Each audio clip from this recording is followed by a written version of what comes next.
Welcome to this edition of the Million Dollar Mastermind podcast. This is where we pick the brains of high achievers from all walks of life and get their hard-earned, real-world insights on winning. I'm your host, Larry Weidel. When did you get the idea, or when did it dawn on you that you were pretty good at interviewing? When did that, and what about that, the right way and the wrong way to do it, occurred to you in that time when that idea crystallized? Honestly, I was just helping friends kind of break into it. And then their friends were like, hey, can you walk me through this? Or I want to do that. Even till this day, like anyone who reaches out to me for interviewing advice or experience that I know I help, right? Because I don't think you lose those things. But it was just data. It's just every job I ever interviewed for, I had the opportunity to work there if I wanted it. And having that privilege is a really powerful mechanism in your life where you can kind of control your own future. Oftentimes, it's not about, people oftentimes forget that it's not about the end goal. It's about having the opportunity to have a shot at it, right? And by being good at this skill set when I was younger, it allowed me to at least choose, right? If I wanted to go work at this company and give myself the opportunity to succeed there. Most people envision themselves succeeding at X company, when in reality, it's harder to actually get the opportunity to succeed there, let alone success itself. Well, you must have been obvious you were good at this, because to have friends asking you for advice. And so what do you think, or what did you tell them? I mean, when they're asking, the first one or two people start asking you about what to do you remember what you told them? Yeah, one of the first things I tell people is absolutely be yourself, be authentic. Your energy matters, right, with who you're talking to, and understand the concept of matching. And then when I talk about matching, I talk about when I walk into a room and I see who my interviewer is. Yeah. At times you need to match energy, and at times you need to also be opposite of their energy. And how do you pick up on who and what to do? In fact, you probably face this every day when you're doing a podcast. If someone in front of you is incredibly energetic, right? That's both good and bad. You have to somehow taper it to where you might not be able to be as energetic as they are, because then it's going to throw off the tone and complexity and conversation of your podcast to where it's not going to envision what you want for your brand. Now, on the opposite end, if they're incredibly unenergetic, you might have to bring up more energy out of yourself, right? To, in fact, keep on par with the type of experience you want your listeners to have. So how do you recognize that and do so in real time? Yeah. Well, those are the types of things. The thing about that is, for me, it's like all sales. You saw as many objections in advance with who you let yourself get in front of. And that's why, as far as I can control it, I only get in front of super successful people, because they're a different breed. And even if I get one that's like super hyper, I'm thinking of one right now, but what I do is I just let the suckers run, because usually they're just pouring out more good stuff, and all I would have to do from time to time is maybe steer or repeat. They go over the words too fast, where I know people are kind of break and kind of restate what they had to make sure it doesn't get lost. But no, I mean, it's fun for me when I get high energy people, and most of the people I get are high energy. So you have to be, if you're going to do anything big, you're going to have to run a team.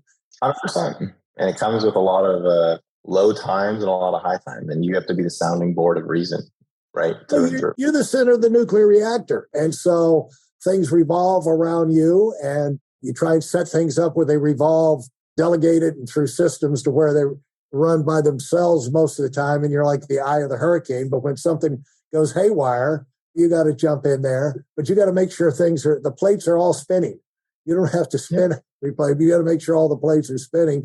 And that takes a lot of energy. But that's when you're hiring, that's why energy is so important. If you're going to go in and try and get a position there, is to bring energy, because it's important for you to know it takes energy to run anything. Yep. And the people that are running it now are hiring you because they need help. Yep. And that energy is part of the help they need.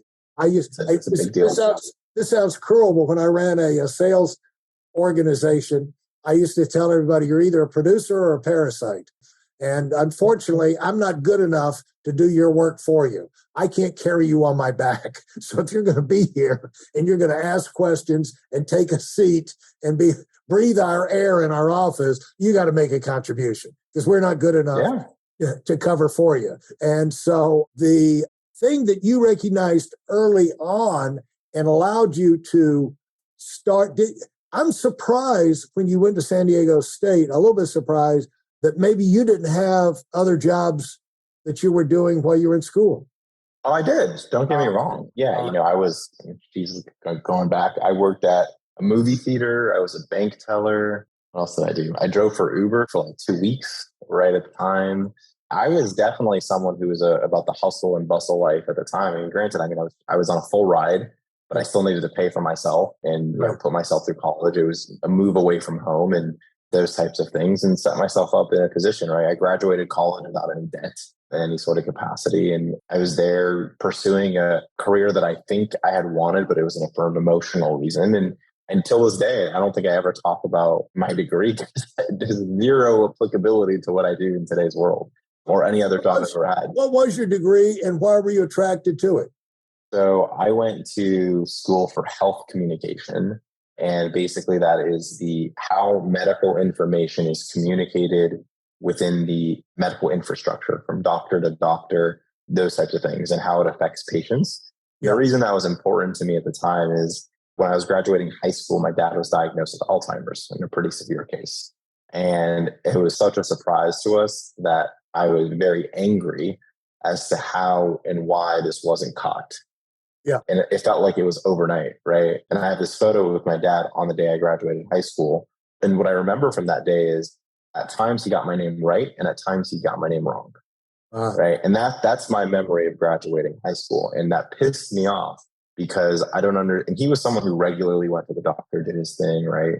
And no one caught that he might be at risk of Alzheimer's. And if he was, could we have done something about it? So I went to school to try to better understand how to prevent that from happening again and change the world because I was a very pissed off individual at the time. So I went and I understood a lot of how to communicate within systems, right? That's definitely what I learned. But obviously today I don't work in the medical field and I admire those who do because it's definitely not for the faint of heart. What did you learn? What was a big lesson you learned about communication inside those big organizations? Everything's for profit. Run that by me again. Everything's for profit. I think we live in a world in the US, it's probably the same in every other country as well, but we live in a world where humans are oftentimes the product. And unfortunately, we live in a world also where care is not the same for every person, for every demographic, for every age group, for every location. There's a lot of things that break down because of inability of access to resources and certain softwares and speed of technology and all these things. And I don't blame the people in the system. I blame the system itself. Yeah. Well, there's a lot I would love to get into on that, but let's just say inside, you got into the biggest monolith one of the biggest monoliths out there and global behemoths. And what's funny is they're so big. How much was he fined by the European thing for something about $1 billion fine, $1.3 billion fine? Recently. Yep, $1.3 billion. Yeah, this week. Yep, this week. Yep. We'll slap on the wrist for him, $1 billion. Okay. Yeah. It's just the idea of the scale of that thing. Every now and then, like they lay off people, like 10,000 people or something. The scale of these big organizations, of course, people are going to get caught in the meat grinder and all. But rather than get chewed up, it's another thing to excel and to continue to move up. I'll tell you this about a big corporation. It's better to be at the top than the bottom. If you're going to get ground up, there's a lot of times you get ground up and thrown out, but there's nice severance and there's benefits they do for the top people that they don't do for everybody else. So how did you propel yourself up And how long did it take to where you've got your engineering organization there? Yeah, I think when I joined Facebook, I joined as an individual contributor and very quickly grew into management where I faced different challenges, right? I was in this organization where damn near every person was smarter than me, but then I was tasked at the age of 24, 25 to manage and lead people who were twice my age and twice as experienced as I was. And man, I've seen things where people threw keyboards across conference rooms because they couldn't understand why this kid did things. And I wasn't necessarily the only person in that position, but these are the stories that I've heard when I was there. And it's really difficult because you're talking about like at a time with a super high growth company that was like all eyes on it, right? In terms of what they were doing, right. Beloved in many ways. And we had to hire and recruit.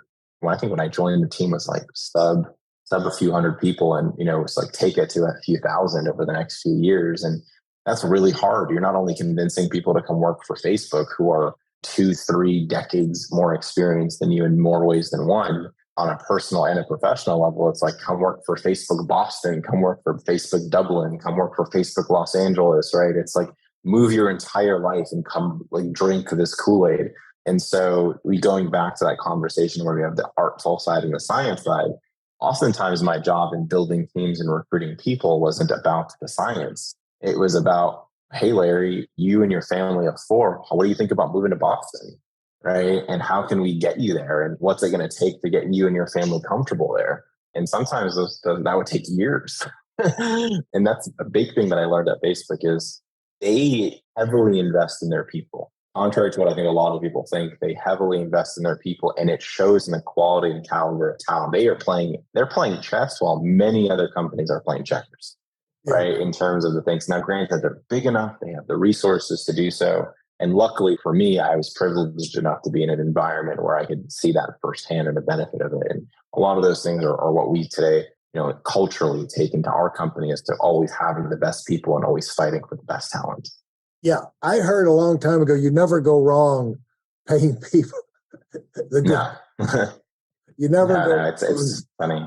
And because there's 1,000 ways they can save you during the course of a year. If you went in there, how long did it take you to get up that ladder? And how long were you there? I was there for about 5 years. And I think it took me like 2 cycles. So a cycle at Facebook at the time was every 6 months, you'd kind of get like performance reviews. So about a year in, it wasn't like overnight. It was like a team of 20. It was like, hey, go lead these 8 people, go lead these 12. Now go lead these teams. And my manager at the time and mentor, he used to call me a Swiss Army knife because they would put me on the hardest teams to fill because I was a good individual contributor. So I understood how to do the job myself, but leading and managing other people is a completely different challenge. And you know this, where it's sometimes the easiest thing to do is you want to step in and solve the problem, right? Because you're like, I can do it. But as a leader, you have to almost refrain yourself from doing so because your team won't grow and scale if you always solve the problem. So they would throw me on these difficult challenges and go build these teams. And I think a big part of my entrepreneurial journey actually developed at Facebook, where it was starting team after team after team, right? Because it's like going from zero. I really enjoy the process of going from like 0 to 3. And what I mean 0 to 3 is 0 to 1 is like building infrastructure. 1 to 2 is understanding systems, and 2 to 3 is scaling, right? And a lot of that entrepreneurial journey is kind of what led me to eventually building the business we have today and starting from scratch, right? Like, how do we build and solve for these problems? And those are the parts of business that I really enjoy. What would you say is an example of things that you even retain now that would help people outside of Facebook understand they're playing chess while most people are playing checkers? How does that play out in the real world? I think in a few ways to address that is, if you are someone who is hiring, in charge of people, leading a team, in charge of a company, whatever it may be, I'm such an advocate for, we call it Netflix culture in tech, but hire the best and fire everyone else, right? Pay the best people an insane amount of money, give them the best possible roles and responsibilities and ownership, and everyone else let go. I think so many companies these days are so fat in their organizations that you can do so much better when you have such less red tape. And if you're someone who's a part of that red tape, I encourage you to find your place and find your place fast. I think when I was at Facebook, we didn't have the whole rise of AI as really being like a real true concern. Of course, it was being talked about and being driven, but I think now you're seeing the rise of AI in a completely different fashion, right? With Chat GPT and this like huge interest in the industry is becoming more and more mainstream. If you are someone who is not the top tier performer in your space, I think you really got to ask yourself, can I be replaced, whether it's by technology or by someone who's cheaper than you? Because that's business at the end of the day. I think those are realizations that I learned a lot more at the top than I did before I was growing through the ladder of understanding those things, because these conversations happen every day, especially at the top. And most people don't actually understand that they're happening every day. Thanks for listening to the Million Dollar Mastermind. If you felt there were any valuable takeaways from this episode, please take a minute and leave us a 5-star review. Your feedback is important and really helps us get the word out to a wider audience. Remember, we have a valuable webinar that is absolutely free. Register for it right now at weidelonwinning.com. Thanks for listening.